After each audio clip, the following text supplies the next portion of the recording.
Okay, in this video we're checking out the Fatshark Scout FPV box goggles, and I think Fatshark does make a lower end box goggle. I forget what it's called, the Recon I believe, but this one is the only one that I've been sent, and I can't really compare it to the Recon. I know a lot of people are going to ask about that, but this model here is the higher priced one and has a lot more features, and this one I think is probably the nicest box goggle out on the market right now. Honestly, I don't think there's anything I could say is actually better than this one in terms of a box goggle. So if you're one of those guys that wants to fly with a box goggle or prefers box goggles over traditional FPV goggles, then you definitely want to check this one out, because this is super nice, really nice screen. I'll talk about that more here in a second. But the feature I think is the most interesting about these box goggles, I think is gonna well, there's a lot of them, but this was the one that actually stood out to me, is you can wear your glasses with this one. So there are these foam cutouts here and here that you can pull out, and there's I guess a curve in the frame here so that you can actually fit your eyeglasses inside the goggle to focus on the screen. So this is what is a kind of different, at least for me. What I noticed is different about these box goggles versus others. Pretty much all the other box goggles out there, I'm able to focus on the screens without having to put my glasses on. But for these, with my glasses off, I can't focus. I can't see the screen. It's blurry. So they must have done something with the optics here. As you can see with this lens and with this little, it's kind of hard to see here, but I'll show you that here in a second. So they've done something here so that you can use your glasses with this, and it's different from other box goggles that I've used. Now let me just go ahead and I'll stick my glasses in here and show you. Mine actually fit in here without actually having to remove the foam pieces. I just kind of shoved them in like this. As you can see, just shove them in like that, and then I just put them on my head, and then I wrap the head strap on last, and I can totally focus on, I get a perfectly clear picture with, obviously with my own prescription glasses. And I think that's the benefit. If you're able to use your own glasses with the box goggle, then you shouldn't have any focusing issues, because you're using your own prescription, you're not using diopters. Yeah, if you have bigger or wider frame for your glasses, then just pull these little cutouts out. They're just stuck on with some double-sided foam tape, I think, and you just pull them off. You can, and it'll put a space here. A little bit of light might leak through, and of course, the foam padding on the actual frame here does allow the temples of your eyeglasses to come through here. So there's a gap on each side, and then these are also replaceable later. If they wear out, you can probably find replacement pieces and replace these. This is nice. It's a very nice faux leather, pretty comfortable. I do get quite a bit of light leak for me on my face here in the nose area, but nothing else. The rest of it fits pretty nice, and you can adjust the head strap to make it nice and tight. I didn't feel too much pressure on the side of my head with these. It seems to be a more wider curve than their traditional Fatshark goggles, so this one fit my face pretty good, other than the light leak on the nose area here. Obviously they're trying to accommodate bigger noses with this box goggle. That was pretty much it. And I think what they've done with the optics, you can see how this is kind of a smaller case here.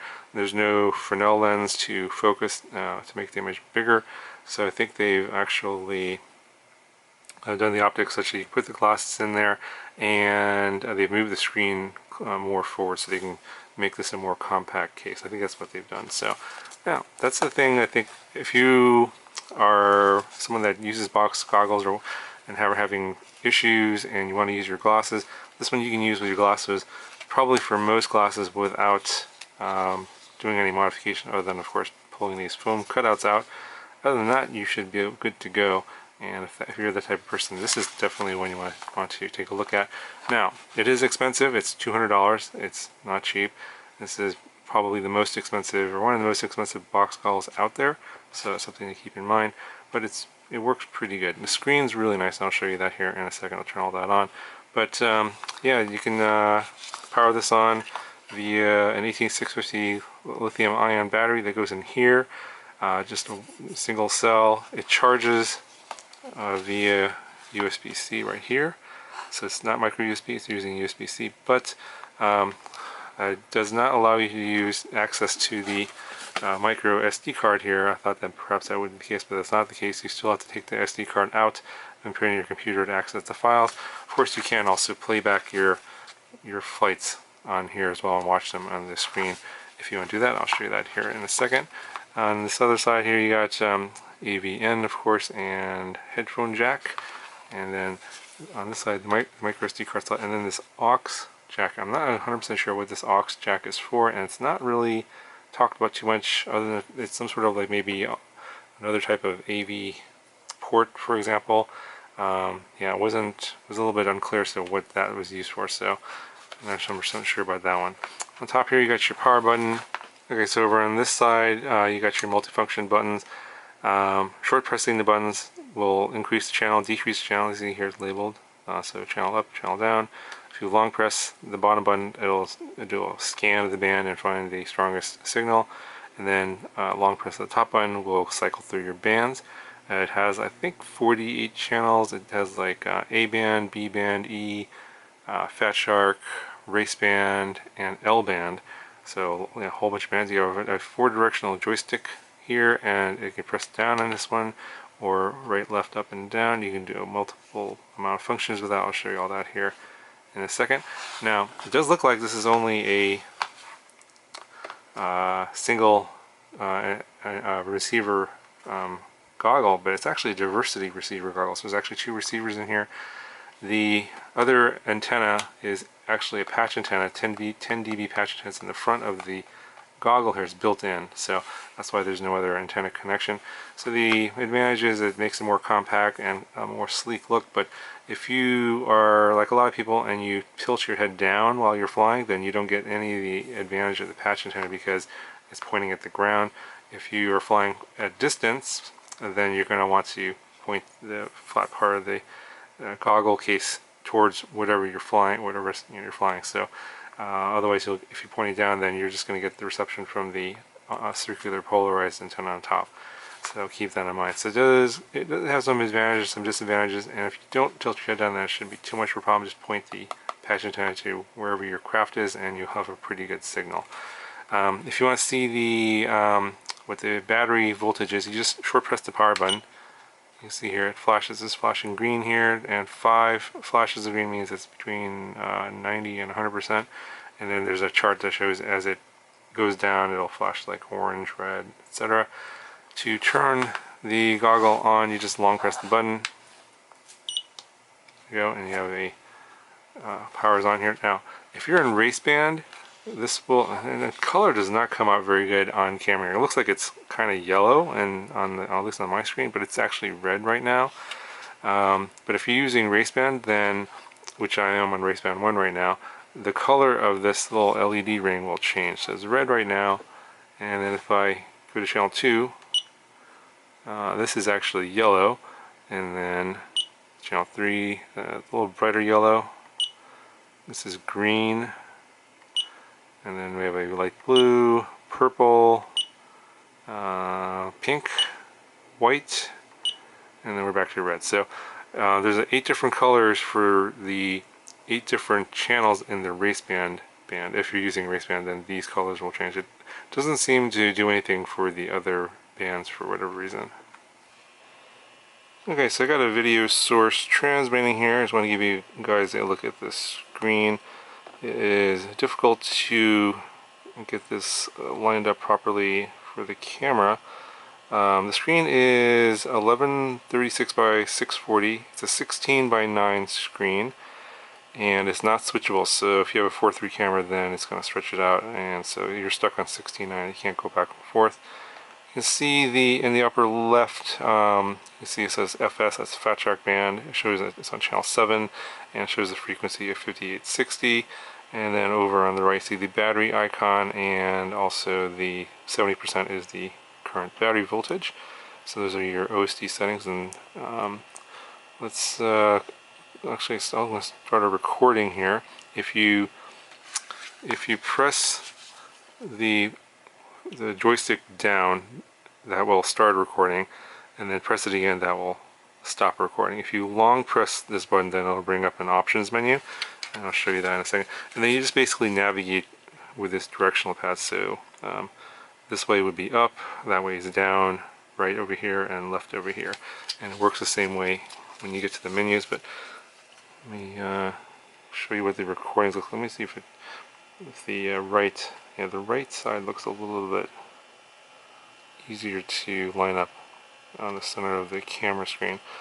So if you look in the upper right hand corner, if you press the button, you'll see that you get a single beep, and then you see the recording REC in red, and then a blinking red dot. That means it's currently recording video footage from this camera.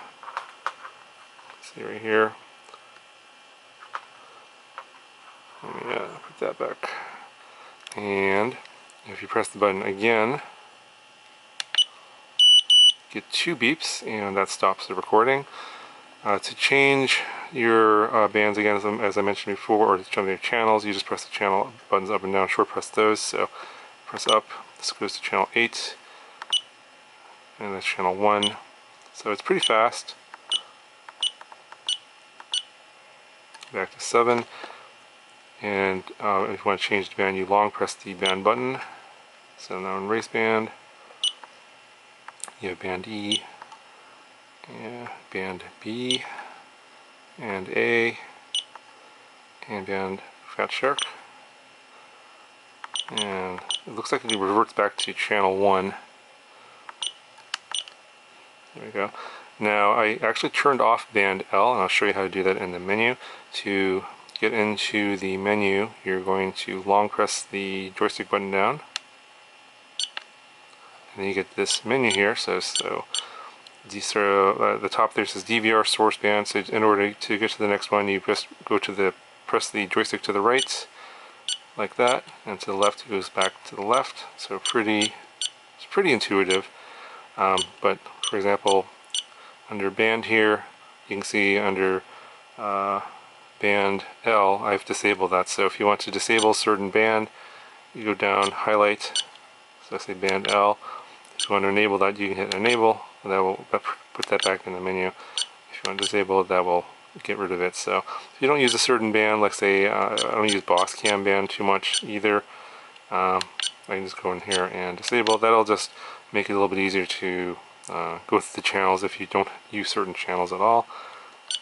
Here you have source is receiver, of course, AV, and aux. So those are the different sources. I think the aux might be like some sort of a digital source. Under DVR you have playback, record, and format SD card. I'll come back to this in a second so we can play back some of the flights that we've had. Let's go over to display, and that's the OSD. You can turn those individual things on and off. So you can turn the band on, channel, or battery info on or off. If you don't want that, you can turn it off.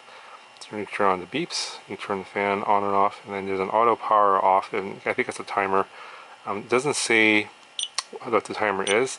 I think it's in the manual, but I don't remember it offhand. But yeah, I think if it's on and idle, it'll turn off at some point. And then you can calibrate your receiver under the calibrate setting there. And then under general, you have clock setup. So this will timestamp your DVR files. You have audio volume. I think that's the beep. And then you have reset and firmware version. So let's go back to DVR. So once you go into here and then hit playback, so we'll bring up the DVR menu. And yeah, the screen is sharp but not sharp enough to make out what this says. But you can see here there's page 1 of 3. To get to the next page, you click to the right. Here's page 2 of 3. These are just various files that I have on here. And let's just pick one.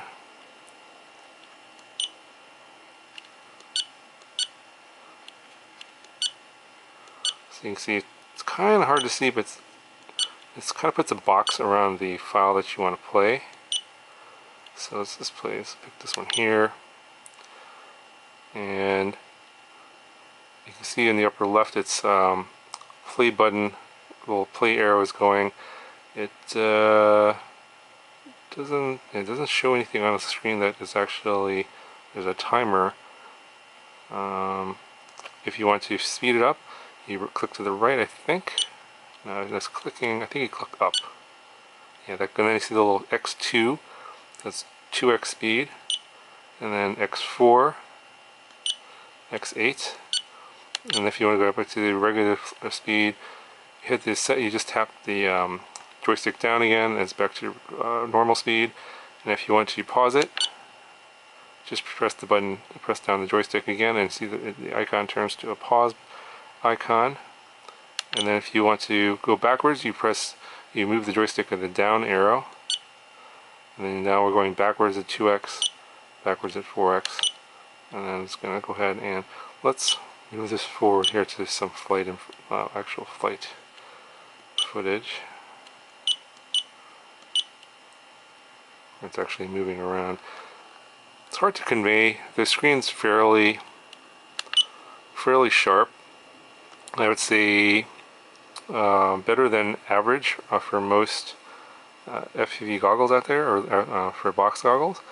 But this is just playing back the DVR file. Now the DVR is better than their normal Fatshark DVR. I think this is the same one that's in the PowerPlay DVR that's coming out soon. It's 60 frames per second DVR, so when you play back your files, it looks smoother at 60 frames per second, but still, I think it's still like 640 by 480, 4.3 recording. Other than that, the frame rate going from 30 to 60, I don't think there's that much difference, but it does look better than the original Fatshark DVR. And this also will give you an idea what the reception is like on the diversity receiver here. It's pretty good. Obviously not rapid fire. I'm sure people are like, well, how's it compared to rapid fire? Yeah, it's not the same. I mean, it's still pretty good. I would say it's above average for a diversity receiver, but it's a pretty standard diversity receiver. You get your standard diversity receiver type breakups and glitches and stuff like that, freezes, that kind of thing.